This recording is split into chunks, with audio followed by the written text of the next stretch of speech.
For today's video nga guys, ay meron na namang nagpadala sa atin ng parcel at ngayon mas malaki na. Galing pa rin to kay Ma'am Sheena. Napakabait naman talaga nito ni Ma'am Sheena. Thank you so much. 4 days pa lang ata yung nagpadala siya ng ano. Tapos ngayon nagpadala na naman siya. Pinalalamog niya nga to. Tapos nilagyan niya ng plastic kasi nga maulan ngayon. Baka mabasa tong laman nito. Mga laruan to guys. Kung gusto niyo mag-order ng mga branded na laruan pang regalo ngayong Pasko, mag-order na kayo dito. Diyan sa page na yan, i-message niyo lang sila at talaga namang napaka-solid ng mga laruan na binibenta nila. Mga branded talaga. Hindi po mga pan-display, ganun. Pwede Para yung- kayo mabuksan. Pwede niyo itang display, ganyan. Oh, ang laki Ang nito. laki guys. nito. Pinalalamog talaga ni Ma'am Sheena to. Grabe naman ka-generous mo, Ma'am Sheena. Thank you so much palagi. Sa pag- Tuwan-tuwa na naman itong mga batang ito. Kagabi pa to dumating pero ngayon lang namin inopen. Tapos yung mga anak ko, hindi na mapakali. Nag-iiyak ka na nga kagabi. Hindi na makatulog. So guys, Wow. tingnan nyo ang ganda oh. Ay, pang display to. guys. Aka na, be, pati niya. Ito may letter. April and Plato. April, Oh, sige, basahin mo.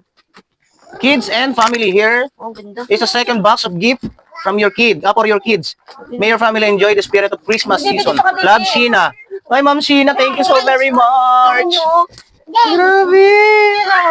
Alam niyo ba guys, na kay Ma'am Sheena lang naranasan ng mga anak ko na meron sila ng mga branded na laruan. Tsaka ganito kagaganda. Oo, kasi ang mga binibili lang namin, yung mga, kaya lang namin na, 50. oh, yung 50, 100, 150, pero ito, Gravity, quality. mga branded Di ba? talaga. Grabe, oh. Kahit mapakapakan mo. Talaga. Sabi ko sa'yo, dali ang paa mo. Ay, may binigay din pala si Ma'am Sheena na, hindi ko alam kung ano to guys. May binigay din siyang sapatos. Wow, ang ganda. Ay, parang pang ano to, pang anong mga sabihin. Oo. Sige, isa talaga sila, oh. Ay, bakit niya isa pa? Oh. Ang ganda, oh. Oh. Thank you, Ma'am Sheena. Meron na silang pampasko na ano, sapatos. Oo, mamaya na. Ang ganda, guys, oh. Thank you, Ma'am Sheena. Thank you so much, Ma'am Sheena! Ay, tignan natin ito. Tignan natin, Bibi. Ano yan? Hindi mo po yan, ha? Oh, yung mga ano nyo, sapatis. Harap.